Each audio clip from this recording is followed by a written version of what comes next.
Hoy vamos a ver la Francia de la posguerra. ¿Qué pasó después de la liberación? La mer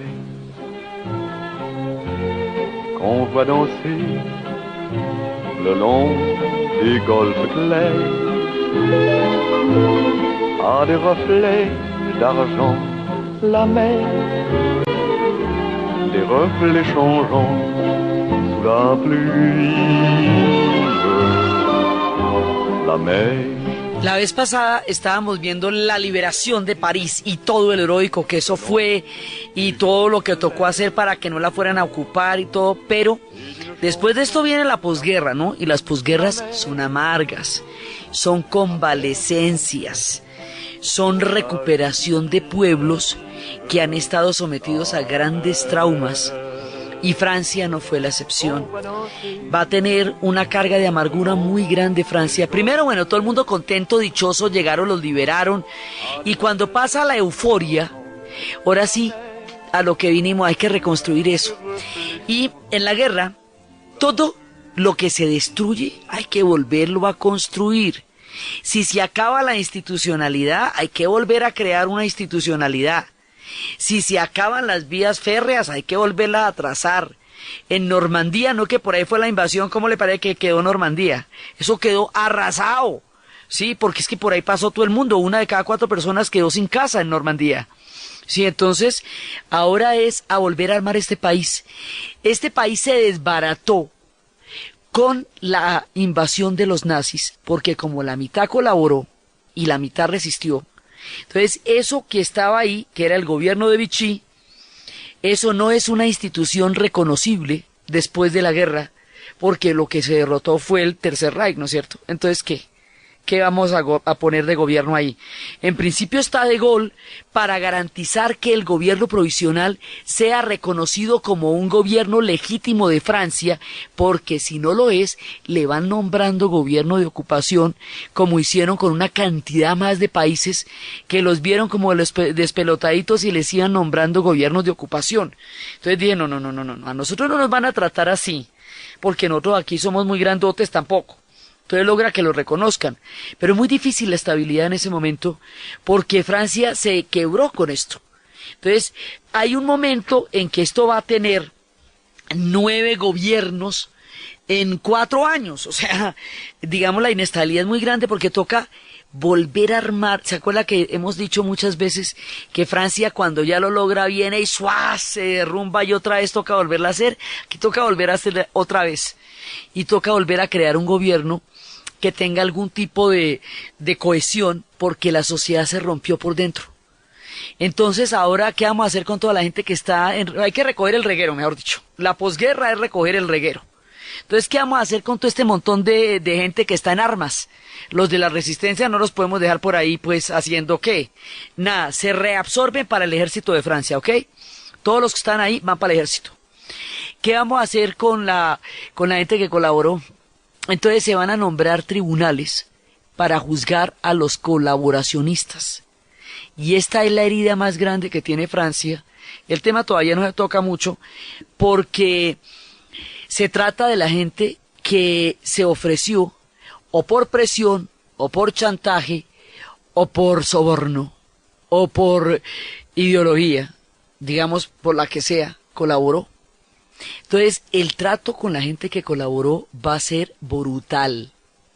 Y va a haber una serie de escenas que son desgarradorcísimas, que son mujeres. Las mujeres que se acostaron con los alemanes las rapaban. Les rapaban la cabeza y las hacían caminar por la calle en un acto de escarnio público y vergüenza, que es durísimo. Hay una foto de Robert Capra de una mujer con un bebé en los brazos, atravesando una fila de gente insultándola con la cabeza rapada, digamos, muy duro. Muy duro también, muy duro darse también tanto látigo como se dieron ellos se abrieron, mucha de esta gente se va a ir para Argelia. Por eso cuando llegue la guerra de Argelia, la cosa no solamente va a ser por la descolonización de Argelia, sino de los franceses entre sí, por los que colaboraron y los que no colaboraron. O sea, el tema va a ser muy, muy duro porque es la vergüenza de Francia. O sea, es ver que una parte de la población sí creyó en el nazismo o colaboró con el nazismo. Y eso, digamos que había unas derechas que sí se prestaron para todos los horrores que el nazismo hizo. Entonces, esta parte de la colaboración va a ser muy dura y los tribunales para juzgarlos van a ser muy duros. Habíamos hablado alguna vez de una película que se llama El baile de Ettore Scola, donde se van registrando estampas del siglo XX en un gran baile. Y están bailando en el París liberado, y un hombre que en la escena anterior estuvo bailando tango con los nazis, se quiere meter entre los que están bailando con el París liberado, e inmediatamente lo hacen a un lado y le dicen, usted aquí no tiene lugar. Entonces nacen pero divididos, o sea, se recuperan pero divididos. Francia quedó moralmente muy impactada. 4 años de ocupación nazi les hicieron mucho daño en el alma. Reponerse de esto no va a ser nada fácil. Como la principal resistencia eran las vías férreas, pues todos los ferrocarriles estaban volados, porque no ve qué parte del asunto era volarle el ferrocarril a los alemanes. Toca volver a poner esos ferrocarriles. Como quedaron tan divididos entre los colaboracionistas y los que no colaboraron, en algún momento se van a tener que unir como franceses, porque tampoco se pueden dividir, ¿ve? Las guerras traen amargura, venganzas, tristezas muy grandes, lecciones muy duras.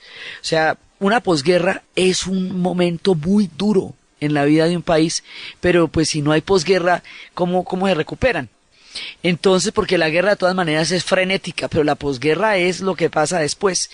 Entonces están en la reconstrucción de todo este tejido social roto por la colaboración y la invasión, y eso es duro, es bastante difícil. Entonces, hay otro problema ahí, y es cómo ser considerada potencia. O sea, es muy importante. De Gaulle empieza, además porque la posguerra no es ahí mismo entre la liberación de París y la última división alemana, que va a salir es hasta 1945. París es liberada en agosto del 44 y hasta mediados del 45 salen los últimos alemanes. O sea, ahí hay un año de transición duro, y ahí toca jugársela para que Francia sea reconocida como una potencia.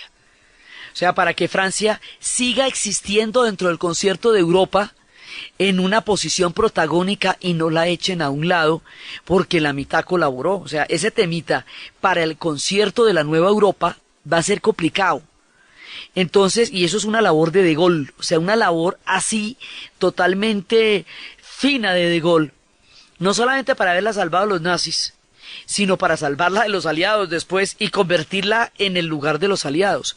Entonces, efectivamente, el tipo logra que ella esté en la redacción de la Carta de las Naciones Unidas que se va a fundar, que ella también esté como miembro permanente del Consejo de Seguridad de las Naciones Unidas, o sea, que tenga derecho al veto y que exista como miembro pleno, y también cuando dividen Alemania le van a dar un pedacito a Francia. Ahora, Francia, para evitar que Alemania siguiera siendo una amenaza, se le volvió a ocurrir la idea de desbaratarla, que le quitemos la Renania. Entonces los aliados dijeron, no, mire, fue por eso que se armó la Segunda Guerra Mundial, por la manera como se desbarató Alemania en la primera, y como usted la desbarató, porque fue usted la que la desbarató. Ese cuento no se lo vamos a volver a dejar hacer, ¿ok? Usted no puede invadir militarmente la Renania, no la puede quitar de Alemania, y no puede no formarse un gobierno central en Alemania como ellos permitían. Había una presión muy grande de los soviéticos que querían que Alemania se volviera un estado pastoril. Sí, entonces los soviéticos también dándole coba a Francia, sí, démosle. Y los no, porque no ve que ya esta es la Segunda Guerra Mundial, van dos, por lo mismo. Aquí hay que asegurarnos de que no haya una tercera, ¿sí me entiende? Eso no se puede de esa manera. Entonces, Francia dice, bueno, no se pudo por las malas. Ahora ensayemos un plan de unión en el cual por lo menos Alemania esté metida dentro de algo en el cual ella no pueda decidir sola. Entonces hagamos un pacto como con la agricultura, como con diferentes sectores. Pero entonces el pacto no funcionó en un principio, pero entonces hagamos un pacto con el carbón y el acero más bien. ¿Sabe qué? Mire, vamos a hacer una cosa. Como no podemos invadir a los alemanes y no podemos descuartizarlos, vamos más bien a unirnos con ellos. Esto es como, primero, si no puedes con tu enemigo, únete a él. Y segundo, ese dicho tan trajinado que el que no aprende de la historia está condenado a repetirla, es porque si usted, volviéndose a enfrentar a la misma situación, comete el mismo error, mantiene el ciclo que lo llevó a las catástrofes, ¿cierto? Entonces, ¿cuál es la otra alternativa? Aprender. Entonces ya cuando vieron que no podían destazar a Alemania, dijeron, más bien, ¿sabe qué? Unámonos con Alemania, hagamos un pacto. Hagamos un pacto por aquello que nos ha permitido matarnos tanto, Alsacia y Lorena. ¿Y qué hay en Alsacia y Lorena? Carbón y acero. ¿Y qué hacemos con el carbón y el acero? Utilizarlo para hacer armas para matarnos. Ahora, lo que vamos a hacer es repartirnos el carbón y el acero para construir dos pueblos que están devastados y volver a armar fábricas y volver a armar sociedad con el carbón y el acero. Usémoslo para la construcción. El pacto del carbón y del acero, el plan de Schuman y el plan de Monnet son el origen de la Unión Europea. Eso era lo que estábamos viendo en el programa pasado.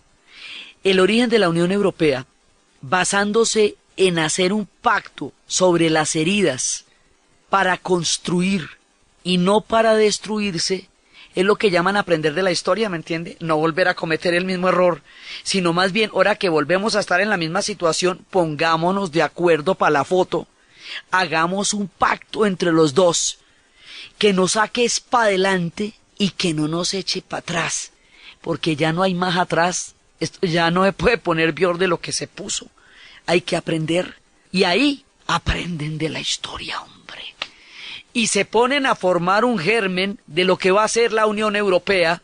Por eso la Unión Europea hoy día tiene en Francia y en Alemania los dos ejes más grandes y más importantes de toda la estructura del bloque de poder que hoy significa la Unión Europea, porque ellos la crearon. Finalmente, el pacto del carbón y del acero.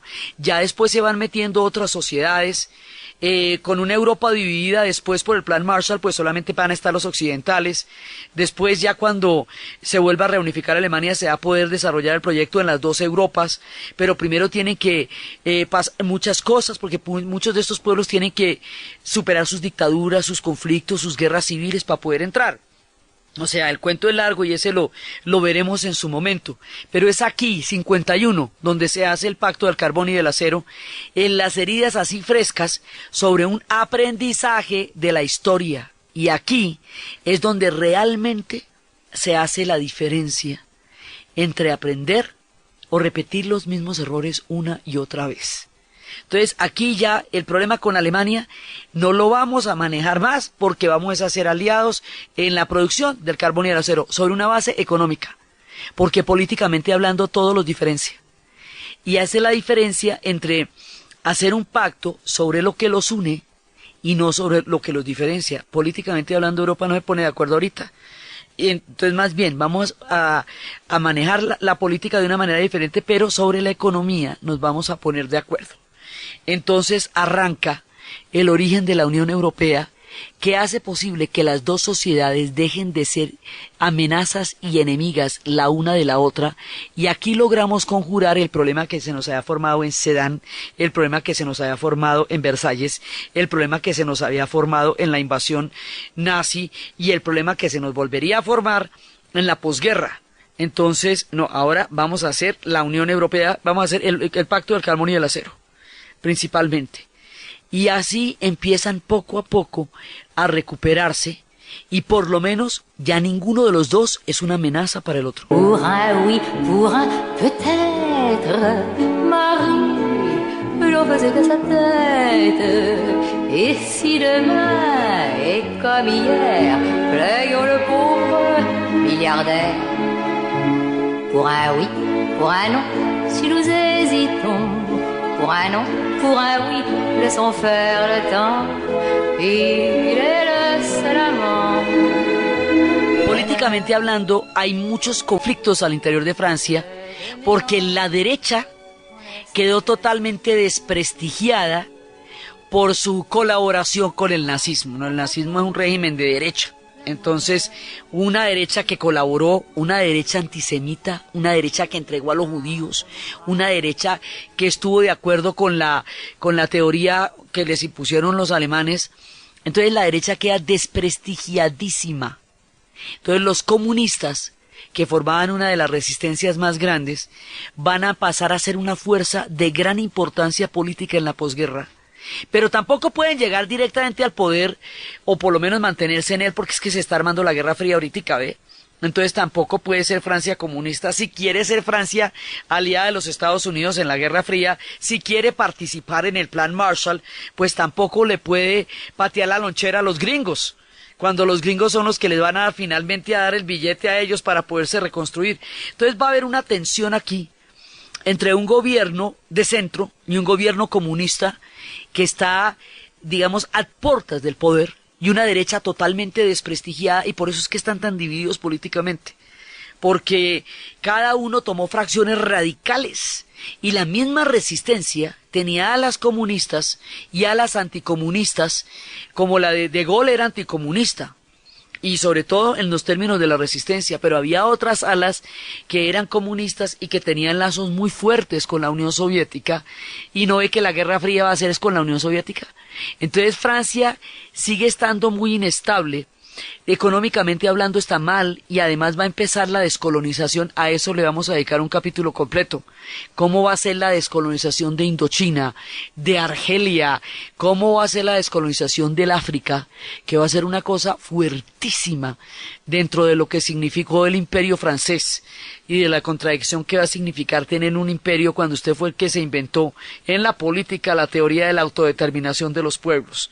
Entonces eso va a empezar a hacer agua también en la sociedad francesa, empieza a crujir el imperio que ellos habían armado en todo el siglo XIX, y no hay con qué sostenerlo tampoco, porque ellos no pueden ni con su alma.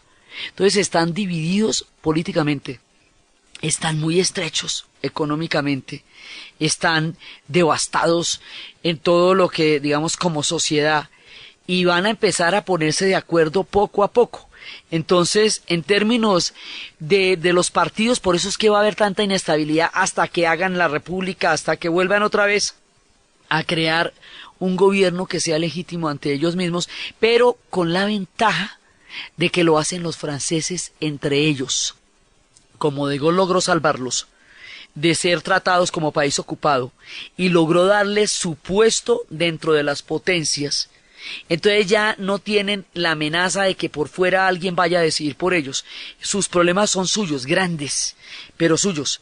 Y es por la resistencia, y es por la formación de Francia en la posguerra, y es por el lugar de potencia que De Gaulle le va a dar a Francia, aún en un momento tan duro de su historia, que el aeropuerto de París se llama Charles de Gaulle, y que este hombre es considerado una leyenda de Francia. Este hombre va a crear un imaginario en la política, renovando los arquetipos que los franceses tenían desde Napoleón. Este va a ser otro de los grandotes, y de aquí en adelante va a estar presente en la política francesa de muchísimas maneras, y en ocasiones va a definir rumbos trascendentales de la historia de Francia con sus intervenciones, y siempre empezará diciendo, recuerden que los salvé de los alemanes en la Segunda Guerra Mundial, va a ser una especie de papá de Gaulle, ¿sí? Como el padre del pueblo francés, que cuando la crisis se vuelve inmanejable sale y la logra paliar. Pero este hombre es prácticamente el arquitecto de la Francia de la posguerra, y es el que la va a ayudar, la va a empollar, la va a incubar para que ella vuelva a florecer y después se vuelva un gran país después de pasada la posguerra. Su papel fue en este momento y lo será en sucesivos instantes de nuestro relato definitivo. El pabellón que le tienen a él en el Museo de la Guerra, mejor dicho, compite con la tumba de Napoleón. Él es de los grandes, grandes, y ellos tuvieron en la hora más oscura de su historia un tipo de la talla que tocaba cuando tocaba. Ahora, él no podía gobernar solo, por eso es que le digo que hay tanta inestabilidad, pero él garantizó que Francia tuviera la posibilidad y la oportunidad de decidir su propio destino, y eso no estaba tan claro cuando la guerra estaba terminando. Entonces, desde ese punto de vista, Francia sigue en su tema. Pero aquí va a haber una cosa que los va a enfrentar existencialmente hablando. O sea, después de pasar una hecatombe como la que pasaron, hay que preguntarse ¿por qué? ¿Qué sentido tuvo? ¿Qué pasó? O sea, las sociedades tienen que poder reflexionar sobre sus conflictos para poder asimilarlos, elaborar los duelos, sacar las lecciones y echar para adelante. Pero usted tiene que sentarse a pensar qué fue lo que pasó. Entonces, los alemanes, respecto de lo que pasó, van a desarrollar un pensamiento filosófico que se llama la teoría crítica de la sociedad y se van a dedicar todo el tiempo a desarrollar un análisis sobre el autoritarismo. A ver, ¿por qué fue que ellos sucumbieron a una tentación autoritaria tan destructiva que llevó a su país a la hecatombe y al mundo a la destrucción, una destrucción del tamaño de la Segunda Guerra Mundial? Y no se van a ocupar los alemanes, y eso va a ser la escuela de Frankfurt, y eso va a ser Adorno, Horkheimer, Marcuse, todo el mundo echándole cabeza a ver qué fue lo que pasó. ¿Sí? Los franceses van a hacer el existencialismo, y los ingleses se van a dedicar, pragmáticos como son los sajones, a compensarle al pueblo inglés el haber entregado su pellejo y el haber hecho el sacrificio máximo para salvar a Inglaterra y al mundo de los alemanes. Entonces los franceses se ocupan de montar la seguridad social de la cuna hasta la tumba, y en eso se les dan los principales esfuerzos de la posguerra. Los ingleses se ocupan de montar la seguridad social de la cuna hasta la tumba, y en eso se les van los principales esfuerzos de la posguerra. En Francia también van a crear los hilos de seguridad social y todo eso. Los estados benefactores surgen en la Segunda Guerra Mundial, en la posguerra, y surgen con el Plan Marshall también, con la inversión, con el trabajo y con la credibilidad de construir nuevas sociedades. Uno siempre piensa que Europa siempre fue tan poderosa, que Francia siempre fue tan rica, que su nivel de desarrollo siempre fue así. No, esta gente, en lo que eran la segunda mitad de los 40 y la primera parte de los 50, estaban en los meros palos y salieron adelante con un esfuerzo conjunto muy grande, pero la vieron espantosa y se salieron y se reconstruyeron juntos, y hoy por hoy pues son sociedades muy opulentas. Pero esto es un fruto de trabajo y no es una perfección per se de la raza europea, es una solución histórica a un momento terrible en el que ellos tuvieron que vivir y reconstruirse. Entonces ahora, ¿qué pasa? La reflexión sobre lo que le pasó a los franceses la van a ocupar un grupo de intelectuales, y aquí va a surgir una figura muy importante en la historia de Francia. Viene desde antes, estuvo escribiendo desde antes, pero aquí va a ser muy representativo del sentimiento francés, Jean-Paul Sartre. Y Jean-Paul Sartre va a acuñar el término del existencialismo. Él no se lo inventó, eso existía con Kierkegaard, existía con Heidegger, existía con Jaspers, pero este man lo va a convertir en un ícono del pensamiento de la posguerra, él y Albert Camus, porque ellos van a ser trascendentales ahí. Camus lo va a hacer mucho en el teatro y en la literatura. Sartre lo va a hacer en las dos, en la filosofía y en la literatura. Camus va a escribir novelas como La peste, o va a escribir novelas como El extranjero, en la cual la vida no tiene sentido. Digamos, en El extranjero el tipo va a ser ejecutado por haber asesinado a un árabe sin ningún motivo, y en realidad lo van a culpar es por no haber llorado en el entierro de su madre, y empieza toda una disquisición. Va a ser también, Albert Camus va a ser Calígula, que hace poco vino un montaje haciendo una analogía entre un poder loco y autoritario y lo que estaba pasando en ese momento en el fascismo.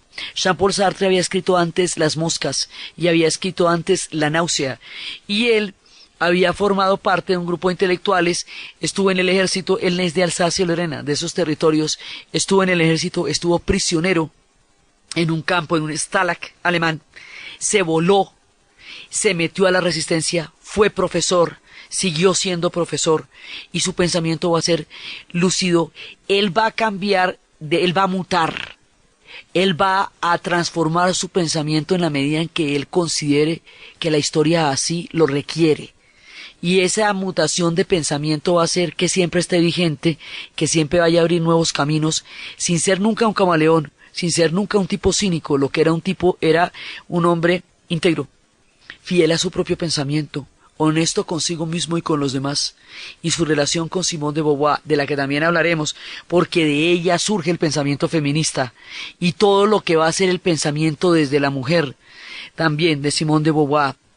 Y aquí ya Francia se pone del tamaño de los intelectuales que la van a pensar en la posguerra, y el existencialismo, como lo va a acuñar Sartre, por eso es muy difícil de clasificar como doctrina, no es ni el idealismo alemán, que considera que hay un desarrollo del absoluto y del espíritu humano que va creciendo, en ascenso, y que se va encarnando en diferentes hombres, pero que es un absoluto en sí mismo, que es el espíritu humano.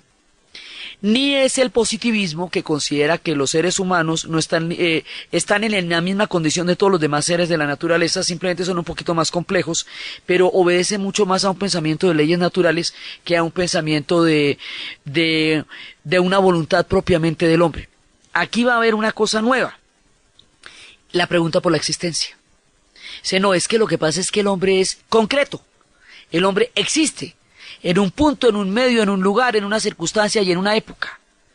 Y ese hecho de existir supone que pensemos en la existencia misma, por eso se llama existencialismo.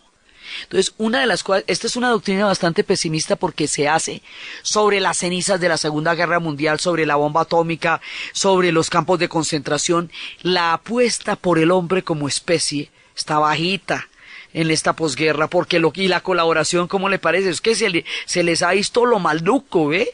Entonces este hombre es testigo del suicidio de la razón. Este hombre es testigo de cosas terribles, y además la invasión de los nazis le va a dar a los franceses en el punto más duro de su relación con la historia, en la libertad. Les va a coartar la libertad. Ellos no fueron bombardeados ni destruidos como Polonia, por ejemplo, pero se les coartó la libertad de la existencia física y personal, que es lo más valioso que ellos tienen, durante 4 años.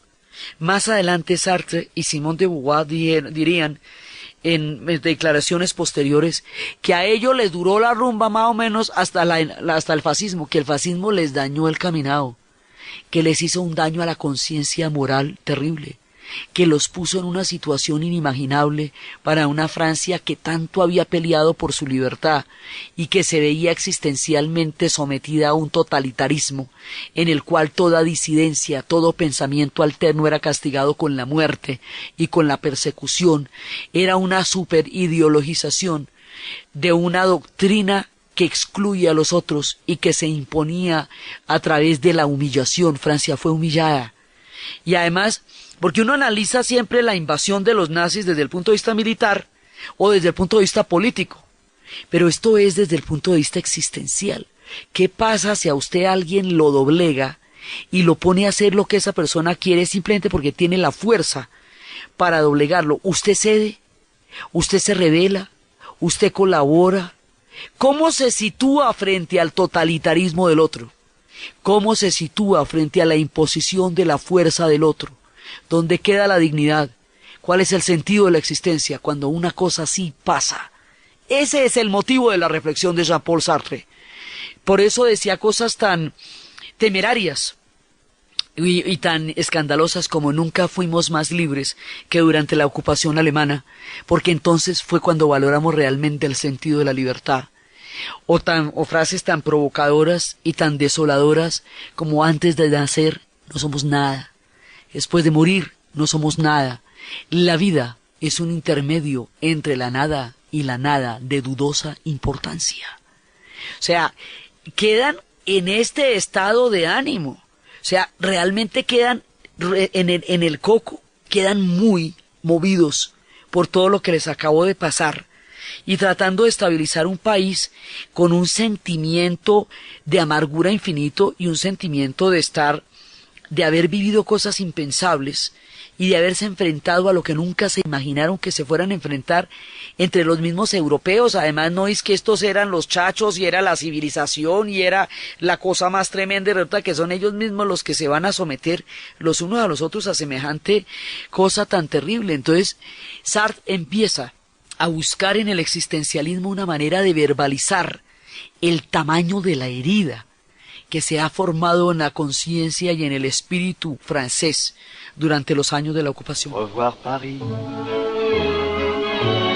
un petit séjour d'un mois. Revoir Paris et me retrouver chez moi, seul sous la pluie, parmi la foule des grands boulevards. Quelle joie inouïe d'aller ainsi au hasard, prendre un taxi.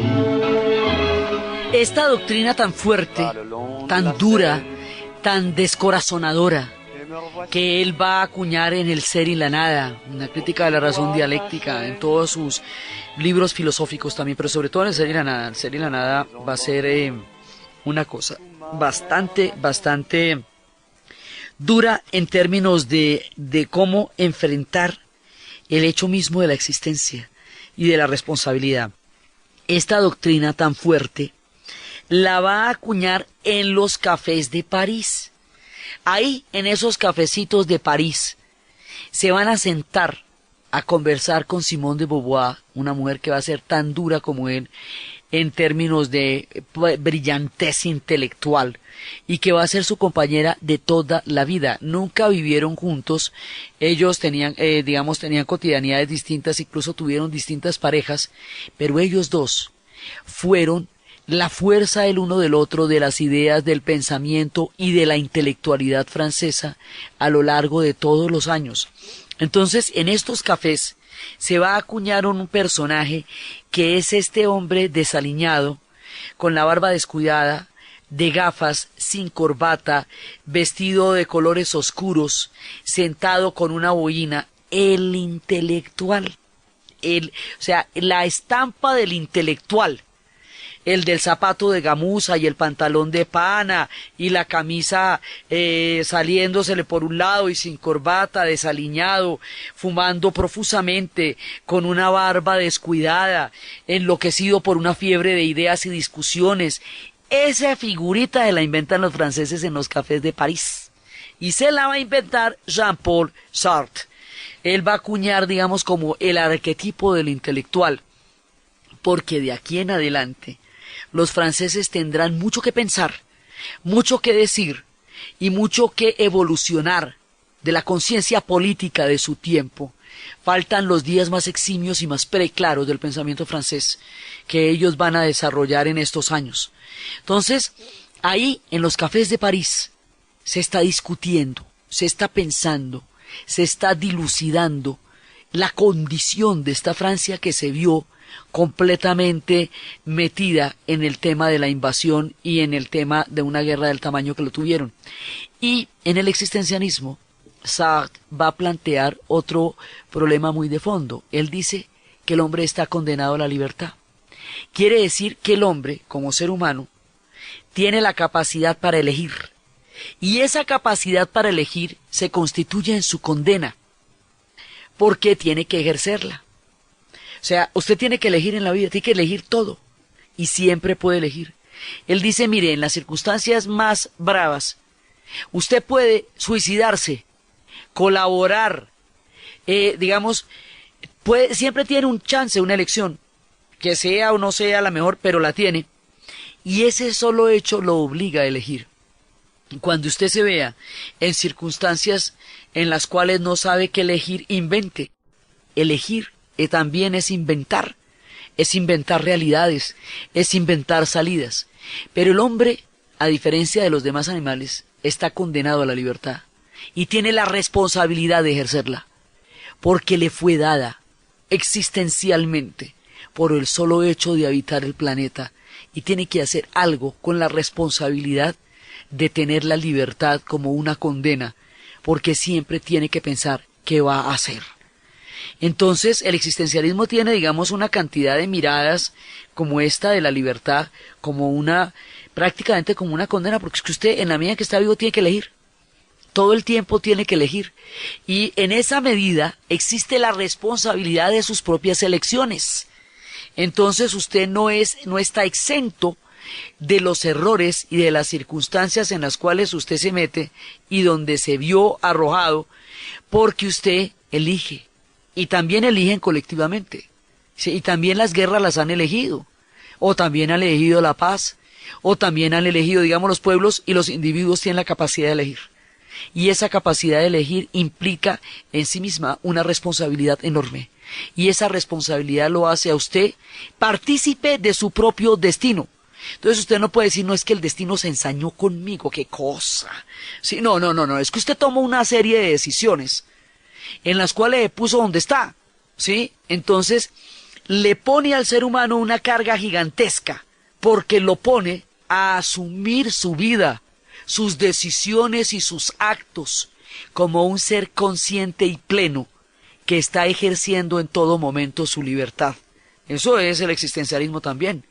Entonces, y es la manera de elaborar por qué hicieron lo que hicieron, o sea, porque es que para resolver problemas de colaboración, para resolver problemas de agresión, para resolver problemas de la guerra, hay que también asumir la responsabilidad que tienen los pueblos en su propia historia. Y eso es lo que el existencialismo también plantea, y plantea el tema de la buena fe, y es cuando usted decide no mentirle ni a los demás ni a sí mismo, pero sobre todo no mentirse a sí mismo. Si usted se echa carretas que usted sabe que no son sinceras, está actuando de mala fe frente a sí mismo. Mientras que si usted decide enfrentar las verdades de su propio corazón, está actuando de buena fe, y eso lo está llevando a tener una mejor opción de manejar el sentido de su propia responsabilidad y de su propia libertad. Él decía también cosas tan fuertes como el infierno son los demás. O sea, el hombre pone a pensar a Francia, ¿para qué? La va a poner a pensar, y se sientan a reflexionar profundamente con Simone de Beauvoir, por qué les pasó lo que les pasó. Y ella también va a entrar en la discusión del existencialismo desde el punto de vista también de la mujer. O sea, y desde el punto de vista también del género. Entonces ella desarrollará lo suyo, y este hombre va desarrollando un pensamiento cada vez más poderoso. Después se va a meter al marxismo cuando considera que el marxismo es el camino, pero cuando los soviéticos invaden primero a Hungría y luego a Checoslovaquia, dicen, no, yo no soy capaz de apoyar un totalitarismo de esos, porque eso va en contra de todo el cuento que les estoy echando, ¿sí? Entonces el hombre, cuando siente que una idea lo lleva a una contradicción con su propio sentido de la libertad, se baja de ahí. La nombren como la nombren. Por eso además va a ser muy controvertido, porque todos aquellos a quienes apoyó y de los que luego se distanció, lo van a considerar un hombre que no estuvo con ellos en todo el camino. Pero es que él tiene, por el tema de la buena fe y por el tema del existencialismo, un compromiso ante todo consigo mismo. Y ante él, y para él, jamás mentirá. Frente a él, a sí mismo, no se va a mentir nunca, porque de eso se trata la buena fe en el existencialismo. Este hombre más adelante va a organizar con su pensamiento y con su movilización lo que va a ser la oposición al tema de Argelia, que eso va a ser una cosa muy fuerte. Entonces, Jean-Paul Sartre se toma la escena y pone a pensar a los franceses, y Albert Camus pone a pensar a los franceses a través del teatro y a través de todo lo que va a ser su producción literaria y sus obras, fundamentalmente El extranjero y la peste, que es una metáfora de una ciudad. Camus es argelino, francés argelino, nació en Orán, y él va a contar desde Orán, en Argelia, lo que es una peste, haciendo una analogía entre toda la alteración que la peste produce con respecto a la alteración que la guerra produce. Porque la guerra son unas condiciones totalmente alteradas, extraordinarias, que sacan lo mejor y lo peor de los seres humanos. Y toda la oscuridad que una guerra alcanza a mostrar de la villanía de la naturaleza humana, así como de su capacidad de heroísmo y altruismo, es lo que se refleja en la peste, que además tiene el truco narrativo de que usted nunca va a saber, sino hasta el final, quién es el que le está contando la historia de la peste. Entonces se renueva el pensamiento desde una perspectiva sombría, pero terriblemente innovadora, porque es capaz de pensar en el fondo del alma, el corazón de lo que les está pasando y de la existencia concreta del hombre ahí, en el fascismo, ahí tomándose una cerveza en un café, ahí, o sea, trae la filosofía a lo concreto, a la vida cotidiana y a la capacidad que tiene todo ser humano de elegir allí donde nació el destino.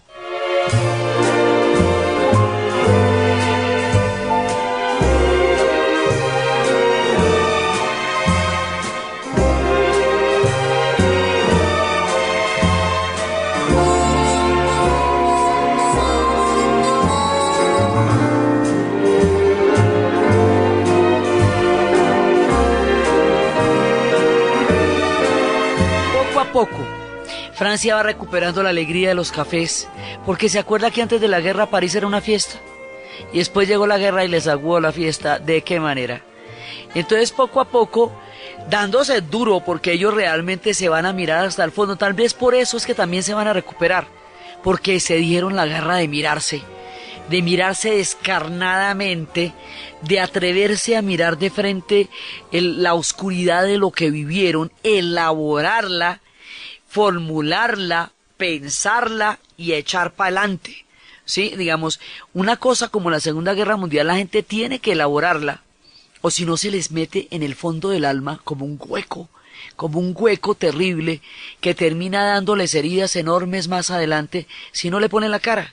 El existencialismo le pone la cara al tema de la Francia de la posguerra, y en eso va a generar nuevas formas de pensar.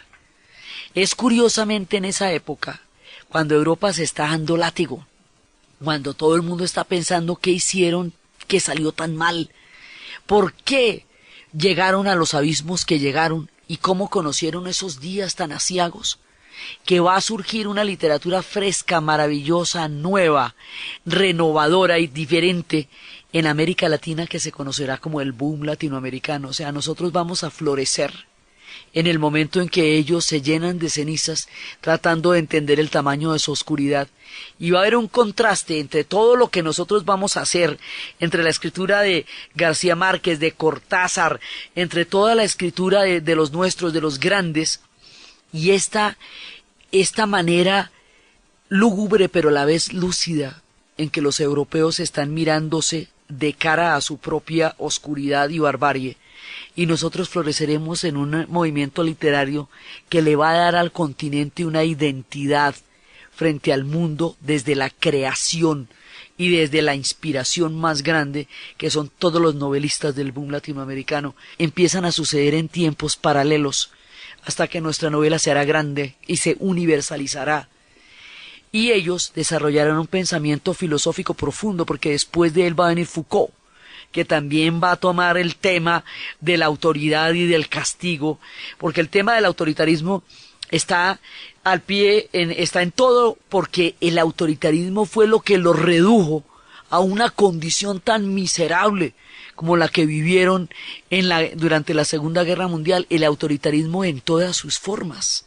El autoritarismo desde lo que usted tiene que comer hasta lo que usted tiene que pensar, cómo debe pensar, qué es lo que tiene que decir, en qué debe creer, qué debe escuchar, qué tipo de música, qué tipo de ideología, qué tipo de libros debe leer, qué tipo de palabras debe decir, por dónde puede pasar y por dónde no puede pasar. Eso es una ocupación o una dictadura.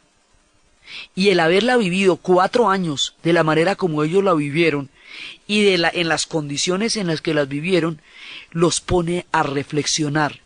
La posguerra es convalecencia, la posguerra es reflexión, la posguerra es reconstrucción, recoger el reguero, volver a armar todo y entrar a crear una sociedad capaz de coexistir consigo misma, para poder salir de las cenizas de toda la destrucción y crear de nuevo otra forma distinta de eso, porque ya, por supuesto, nunca volverán a ser los mismos después de todo lo que han vivido.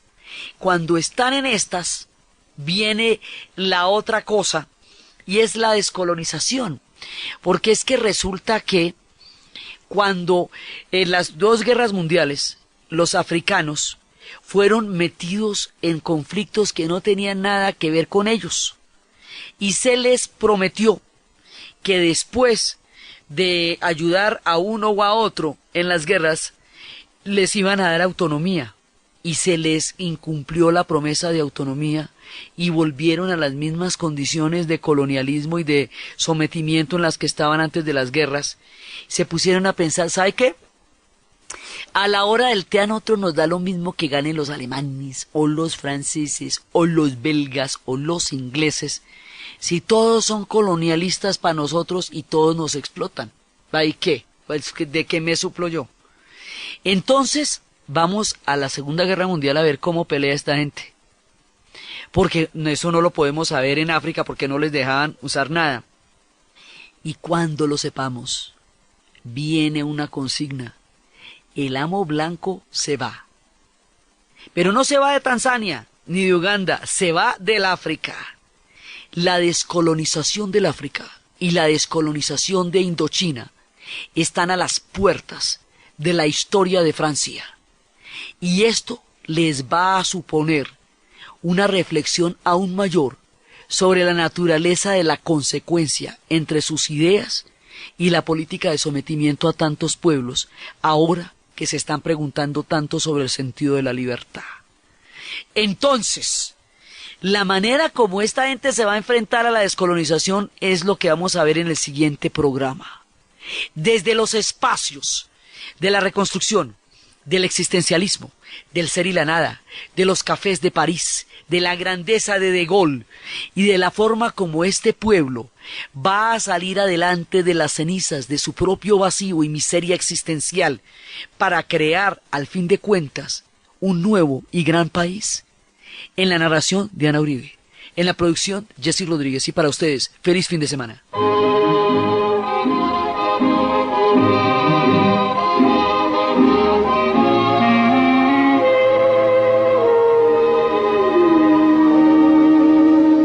Des yeux qui font baisser les miens, un rire qui se perd sur sa bouche, voilà le portrait sans retouche de l'homme auquel j'appartiens.